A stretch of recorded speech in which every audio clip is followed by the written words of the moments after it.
Efesiërs 4 en Romeine 12. Terwyl julle so in die Bybels by julle het.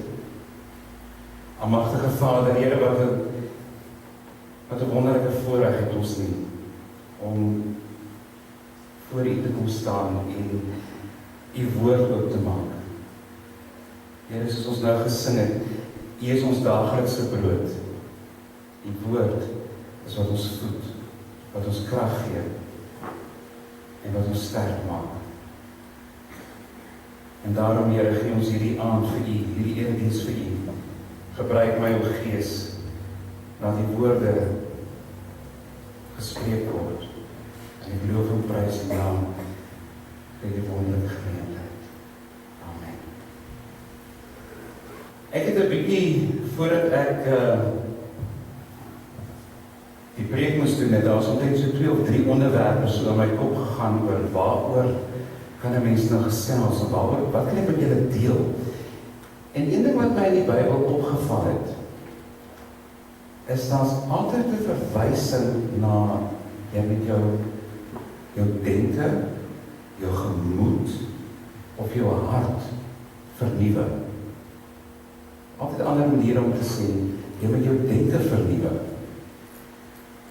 En jy moet nie net jou denke vernuwe nie, jy moet jou denke vernuwe om meer in die beeld van Christus te wees. Ek het nou 'n bietjie gedink daaroor en ek het 'n bietjie gaan navorsing doen, 'n bietjie gaan kyk in die Bybel spesifiek, hoekom verwys hulle elke keer na denke? Wat is nou so spesiaal van jou gedagtes? Want ek meen, jou woorde is tog meer belangriker, en dis wat jy spreek. Jou dade is belangrik, want dis wat jy doen. Hoekom nou gedagtes? Niemand weet wat in my gedagtes aangaan nie. So miskien dan 'n goeie ding, as julle weet wat my gedagtes aangaan, dan sal daar groot moeilikheid wees. Maar kom ons gaan na God se woord toe. Efesiërs 4 vers 20 en vers 20, 4 vers 20. Maar julle het Christus nie so leer ken nie. Paulus praat vir die gemeente in Efese. Hulle was nie deel van die disippels gewees nie, so hulle het nie Jesus Christus so goed geken nie. Hulle het hom net geken via die evangelie. As julle ten minste van hom gehoor het en hom onderrig is, soos die waarheid is in Jesus, dat julle wat die vorige lewenswandel betref, die ou mens moet aflê, wat deur die begeerlikhede van die verleiding te gronde gaan, en dat julle vernuwe moet word in die gees van julle gemoed, en julle met die nuwe mens moet bekleed, wat na God geskape is in ware geregtigheid en heiligheid. Dan Romeine 12, net 2 verses na, vers 1 en 2. Ek vermaan julle dan, broeders en susters, by die ontferming van God, dat julle jou liggame stel as 'n lewende, heilige en aan God welgevallige offer. Dit is julle redelike godsdiens, en word nie aan hierdie wêreld gelykvormig nie, maar word verander deur die vernuwing van julle gemoed, sodat julle kan beproef wat die goeie en welgevallige en volmaakte wil van God is. So alles het altyd te doen met vernuwing, maar ook die vernuwing van jou denke. Toe God ons geskape het hy presies geweet hoe ons liggame gaan werk en hoe gaan ons koppe werk. Alhoewel ons mans sukkel nou nog om ons vrouens te verstaan en vice versa, maar die Here weet presies hoe ons elkeen werk. En hy het veral geweet wat ons moet doen. Maar as 'n ou nou goeie gedagtes het, jy nou al hierdie mooi gedagtes wat in jou kop is. Alles van die wonderlike, die skepping van God, hoe groot God is. Dit besluit ek wil nou die negatiewe ook gaan kyk. Wat gebeur as 'n mens slegte gedagtes kry? Nie stout nie, slegte gedagtes. As 'n verskil tussen stout en sleg. Slegte gedagtes, goed wat nie die waarheid, die wil van God soek nie. Ek het 'n bietjie gaan kyk daarna. Baie vinnig, Romeine 8. Van wat vlees is, bedink vleeslike dinge, en wat die geestelik is, geestelike dinge. Kyk wat is dit? As jy die vlees dink, dan is dit vlees. En as jy geestelik, dan is dit geestelik. En die wat in die vlees is, kan God nie behaag nie. So, as jy vleeslike gedagtes het, dinge van gedagtes van die wêreld, en alles wat die wêreld aangaan is, kan jy nie behaag by God vind nie. Matteus 12. Julle moet of die boom goed maak en sy vrugte goed, of julle moet die boom sleg maak en sy vrugte sleg, want aan die vrugte word die boom geken. Die ken ons uitgedeeld. Boom sal geken word aan sy vrugte, sy dade. Toe spreek Jesus met die Sadduseërs en die Fariseërs, en hy sê, ander geslag, hoe kan julle goeie dinge praat, terwyl julle sleg is? Want uit die oorvloed van die hart, praat die mond. Die hart van vol is, op die mond van oor. Nog iets oor denke wat nie reg was nie, of gedagtes wat nie reg was nie. By Petrus,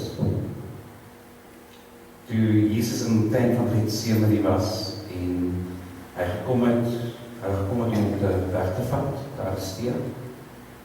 En Petrus, die offisier se oor afgekap het met sy swaard.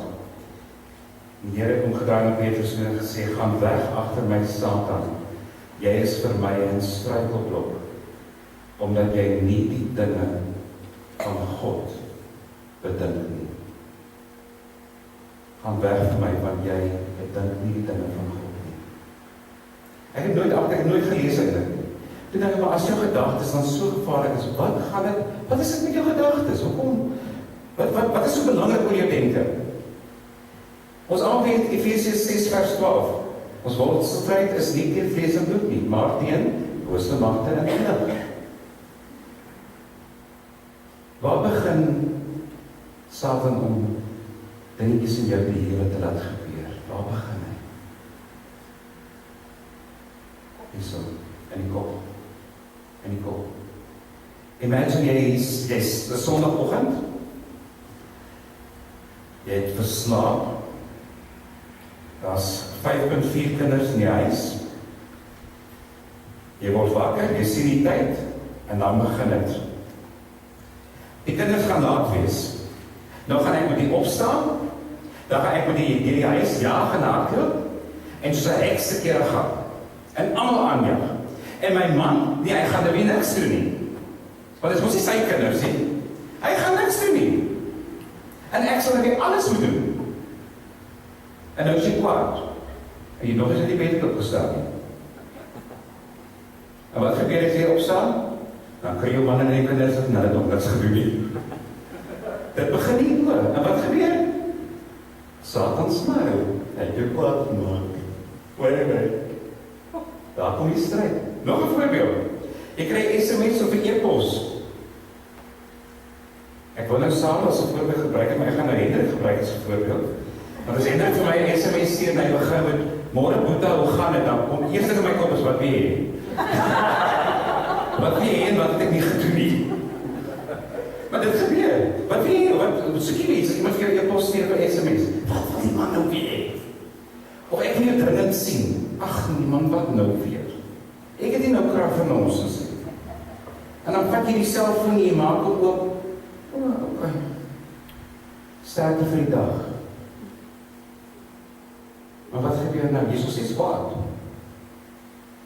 Satan kla vir jou. Hy kla vir jou. Hy kla kwaad gemaak. En daar verloor jy nog 'n stryd. Ek het besluit, ek gaan 'n bietjie navorsing doen. Oor hoekom het so interessant is, hoekom kry Satan so baie 'n vinnige vatplek in jou lewe? Veral in jou gedagtes, hoe kan dit gebeur? Kyk, ek is iemand wat 'n baie kort humeur het. Dat is selfs vir my, ek is so 'n vulkaan. Jy weet nooit wanneer hy gaan raak nie. Hy symer so ewe skielik, dan is dit net vuur wat jy sien. Dis al beter, dankie Vader vir dit. Maar toe gaan kyk, toe doen ek 'n bietjie navorsing. Hoe het ek 'n bietjie navorsing gedoen?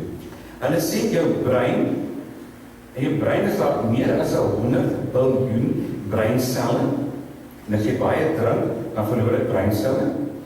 So, jammer vir julle wat die wyntjies van nou. En al hierdie breinselle is aan mekaar gekonnekteer. Julle sien daar sulke ligpuntjies. Nou dit is nou puntjies wat almal so mooi aan mekaar gekonnekteer is. En al die goeders, elke keer as jy 'n besluit neem, dan vorm dit 'n patroon. Ek gaan julle so wys, daar as julle mooi kan sien, daar is sulke blou lyntjies, sulke blou pyltjies. So elke keer as jy 'n besluit moet neem, dan gaan hy elke keer dieselfde rigting, en hy vorm 'n roete. En hierdie roete noem hulle 'n denkpatroon. So dit is 'n gewone patroon wat daar in jou brein is. So as iemand jou op jou voet slaan, dan het jy 'n sekere manier hoe jou brein gaan reageer op. Of jy gaan hom goed afstof, of jy gaan vir hom sê, moenie worry, dit was oké. Dis 'n denkpatroon. Nou denkpatroon raak later outomaties. Wie van julle, as julle julle motor bestuur, wie van julle dink aan wat julle doen, as julle ry? Dink julle aan clutch, en petrol, en gears, en dink julle daaraan, dis ek of dit gebeur nie. En wat gebeur as julle in 'n nuwe voertuig klim? Ek sukkel altyd met as ek gaan daar gaan die verkeerde kant. Dis om steeds 'n ander kant. Hy is heel verkeerd. Die wipers die indicators is omgery. En elke keer as ek links draai, dan gaan die wipers. En dan moet ek vir iemand verduidelik om 'n hoed agter my dat die wipers aangaan en niks indicators nie. Want dis uit my denkpatroon uit. Ek is gewoond aan my motor. Dis outomaties. Spreuke 23 vers 7. Want soos hy in sy siel bereken, so is hy. Dit hoe jy in jou kop is, dit is jy. Romeine 8 vers 5, wat vir die wat vleeslik is, bedink vleeslike dinge. Maar die wat geestelik is, bedink geestelike dinge. Toe dink ek 'n bietjie verder. As iemand byvoorbeeld 'n liefdesteleurstelling gehad, ek bedoel 'n ernstige liefdesteleurstelling. Nou nie 'n high school crush, mamma, ek praat nie met my nie. Ek bedoel my op seer gekry het. Laat dan daai persoon assosieer liefde met pyn en verwerping. Hoe gaan jy vir daardie persoon God se onvoorwaardelike liefde verduidelik? Wanneer die persoon dit nie kan inneem nie. Liefde is pyn en verwerping. Waar praat jy van 'n God wat onvoorwaardelik lief is? Nog 'n voorbeeld. Dieet. Ek kan spesifiek daai nog van, ja, ons werk hard. Ek het 'n probleem daar. Baie mense begin met 'n dieet. Dit gaan goed die eerste 2 dae. Maar as die eerste roomkoek daar neersit, dan is dit verby. Ek praat van die roomkoek. Dan is dit verby met hom. Hy is skoonveld. Baie mense sit op dieet te gaan, maar dan kom jy daarby uit. Hoekom? Miskien het iemand daar vir jare terug gesê, nie wat jy sal misluk nie, jy sal dit nooit kan doen nie. Of, wie weet, jy is sommer net vet. Jy sal dik sterk, jy sal nooit gewig verloor. Of jy is 'n 3 ton testio, wat daar's baie, beskikbaar baie, maar die mense gebruik. En wat gebeur? In jou brein het jy 'n denkpatroon gevorm, ek sal nooit gewig verloor nie. Want ek is mos nog maar so gaan ek nou maar bly staan. En dis waar Here sê, maar nee, vernuwe jou denke is wat jou terughou. Jou denke moet jou nader aan God bring, nie verder nie. Hulle sê, daar is 60.000 gedagtes wat elke dag deur jou kop gaan. 60.000. Gemiddeld. Ek dink vroue is dalk 'n bietjie meer. So, wat sê jy, gaan kry by die huis. So dis so om en by 60.000, dis baie nie. Die geweet is so baie nie. En hier is 'n surprise. 75% daarvan is negatief. 75% is negatief. Dis 45.000 negatiewe gedagtes. Behalwe vir dit, elke dag word jy gebombardeer met plus minus 2000 negatiewe gedagtes via die TV, die radio of jou vriende. Toe sê iemand, en nou lees jy soggens om Solly se boekie, om Solly se woord, sy dagstukkie, en jy bid sy gebed, en jy dink jy's reg vir die dag. Ek het 'n surprise vir jou. gepraat wie jy is nie reg. Dan vra mense baie keer, hoe verander ek my denke, wat moet ek doen om my gedagtes te verander, te vernuwe?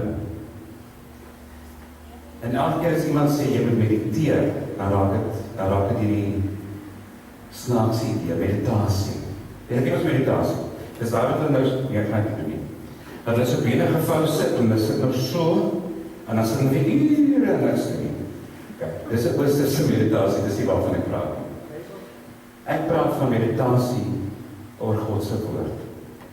Meditasie of te mediteer beteken te reflekteer, te dink, te studeer, is verlore in gedagte.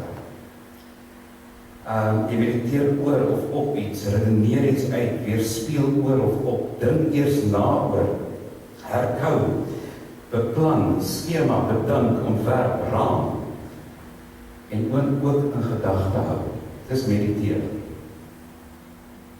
Dit is baie meer, dis nie so, meditasie is nie binne. Meditasie is om God se woord te vat, en dit so deel van jou gedagtes te maak, dat jy kan nie aan enigiets anders dink. Daar is jy 'n kans, vir 45.000 negatiewe gedagtes, want God se woord vul jou gedagtes. Dan kom mense by mense wat sê, ek kan nie mediteer nie, ek kan mos nie stil sit nie, die hande staan ons altyd besig wees, en ek kan reg nie stil sit nou so om die Bybel te sit op my skoot en oor die God se ding, so woord te dink, ek is besig. Maar, baie gesê, jy kan sit en top oor dinge wat in die verlede gebeur het. Iets wat jou vriendin 'n week terug vir jou gesê het. Daaroor kan jy sit en top vir weke en maande en jare. Dis meditasie. 'n negatiewe meditasie. En die beste meditasie nog, wat negatief is oor die toekoms. Wat gaan ek môre doen? Daar is al so baie dinge wat ek moet doen, ek gaan nooit klaar kry nie. Daar is soveel goed wat ek nog in hierdie week moet probeer inkry en ons maak veilig toe. Dit is chaos by die werk. Jy is besig om te mediteer op goed wat nog nie gebeur het. En 10 nie gaan gebeur. Dis negatiewe meditasie. Maar genoeg van dit. Wat van hoekom het my man my nog nie blomme gebring nie? Of hoekom het my man my wel blomme gebring? Dis die ander een. Hoekom het hy gebring? Wat is fout? So mediteer en top ons oor dinge en ons denk dinge wat van die wêreld is.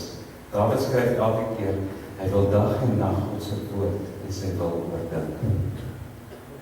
Hy wil deel maak van sy gedagtes. Maar hierdie deel maak van jou gedagtes, hierdie oordenking van God se gees, of God se woord, jammer, gebeur net onder die leiding van die Heilige Gees. Alleen gaan jy op die weg kry, hy gaan uitbraak. Maar hoe werk ons dit prakties? Hoe vernuwe ons gedagtes? Onthou een ding, dit wat jy dink, gereeld, jou denkpatroon, raak outomaties. Om woorde te bestuur, raak outomaties. Later raak dit 'n reaksie. Dit gaan oor 'n dade. Met ander woorde, as iemand voor my inry, 'n taxi, voordat ek kan dink, het ek klaar vir hom goed geseën in Frans. Hoekom? Want ek is ongeduldig en ek raak kwaad. Vanaf, jy weet nie as ek woorde uit. Want jy dink nie, dit is outomaties 'n reaksie. Iemand laat val iets van jou. Ag, jy is onnoosel. Dan voor jy kan dink. Dis 'n reaksie. En die Here sê juis, verander jou denkpatrone en word weer soos Christus. 'n praktiese voorbeeld is, wie wat, as jy kwaad raak vir iemand wat voor jou inry, gaan soek 'n teksvers op. Vrug van die Gees is geduld. Nog 'n teks sê, wees lanksaam om kwaad te word. Gaan soek die teks op. Dink 'n bietjie oor daai teks, mediteer oor dit. Bid tot God en sê van wie wat, Here, maak vir my hierdie teks oop, dat ek dit kan verstaan. En dan kom ons by die moeilikste gedeelte van alles. Die breek van 'n denkpatroon. Iemand sê een keer, as jy weet jy gaan kwaad raak in jou kar, ons almal ken daai een. Die mans gebruik dit vir agterkyk, en vrouens gebruik dit vir lipstiek. Dis 'n triespeel. Dit hang af nou hoe jy dit gebruik, maar dit hy baie gebruik. Iemand het gesê, as jy weet jy gaan kwaad raak, maak 'n besluit. En sit 'n nota op jou triespeel wat sê, ek gaan nie kwaad raak nie. Dat jy jouself kan herinner. Ek gaan dit nie doen. Ek gaan nie kwaad raak in die kar. Ek wil my denkpatrone verander. Want my denke moet soos Christus wees. God het nie kwaad geraak nie. So ek wil so wees. Ek wil daai denkpatroon afbreek. En so herinner jy jouself. En so word 'n wêreldse denkpatroon afgebreek. En wat word gevorm? 'n Christelike denkpatroon.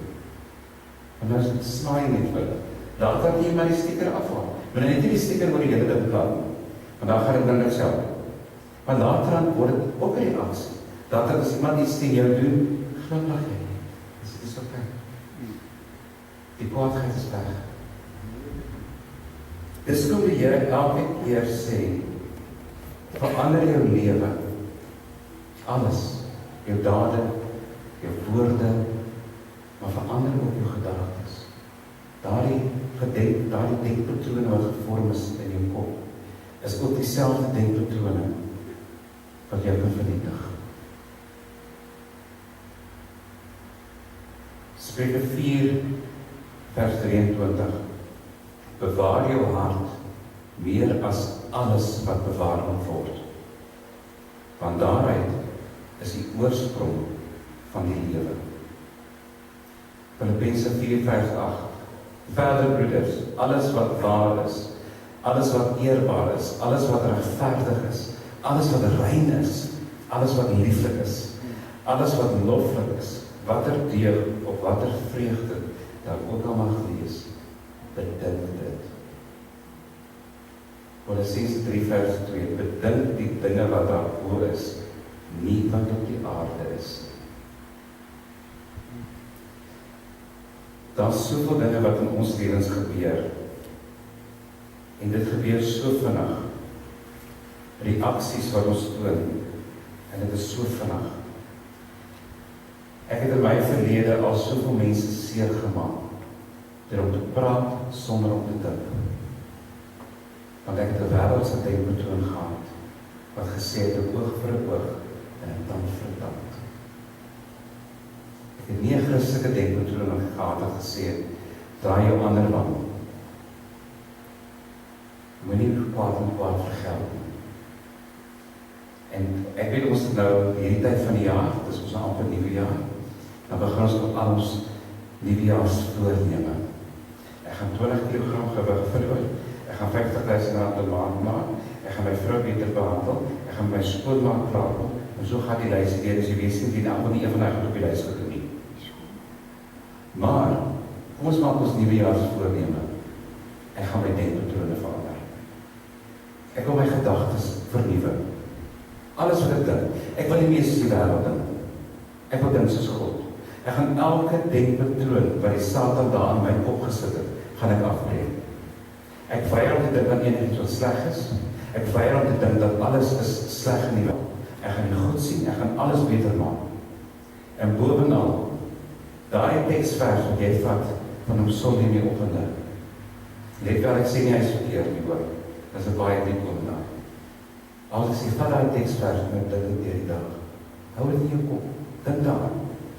Jy sal agterkom dat as jy die hele tyd dink aan 'n teksvers, jy gaan later nie meer iets, jy gaan nie aan iets anders kan dink nie. Maar jy dink die hele tyd aan die Bybel. Haal dit weg, vat weg hy aardse goed. Dink die hele tyd aan die dinge daaroor. Neem die dinge hieronder die aarde. Ek weet dat as ek gaan vra wie van julle wil graag daai denkpatrone breek, dan weet ek ons almal wil dit doen. Ek wil dit doen. Perfect. Daar is al soveel denkpatrone by my wat verkeerd is. En ek wil my gedagtes rig tot God. Want ek weet, wanneer my gedagtes tot God gerig is my dade tot God gerig. Amen. Want dit gebeur, jou denkpatrone raak outomaties, en dit raak reaksies. So stel nie wonderlik wees as ons alles volgens God se wil kan doen nie. Maak saak wat met ons gebeur, dat dit outomatiese reaksie is, elke nuwe dag. Ons sê ons, Vader God, U weet elkeen wat hier sit vanaand. Here, elkeen van ons het gedagtes wat ons op en rond maak. Elke dag, 24 uur van die dag. Here, en ek sal saam vir U kom berei, my gedagtes is baie keer gedagtes van die wêreld. Soos U vir Petrus gesê het, staan agter my. Want jy is gestryd met God. Here, daarom wil ek vra, Heilige Gees, werk met elkeen van ons vandaan, Here. Begin met ons daar buite in die wêreld sal wees, dat ons sal weet, U is daar vir ons, en dat ons U woord sal mediteer, U woord sal inneem, dat dit so sal deel word van ons elke dag se lewens, dat ons kan nie anders doen, behalwe as om te dink oor U. En wanneer ons oor U en die woord en die koninkryk begin dink, dan weet ek, Here, gaan alle dinge in plek val. Ons loof en prys die heilige naam en dank die Here, dat ons weet, ons is oorwinnaars. Ons denkpatrone van die wêreld is niks, want ons gaan ons oë hou op Jesus, ons gedagtes vir die dinge van God. Ons loof en prys die wonderlike naam en dank U vir al die seën. Amen.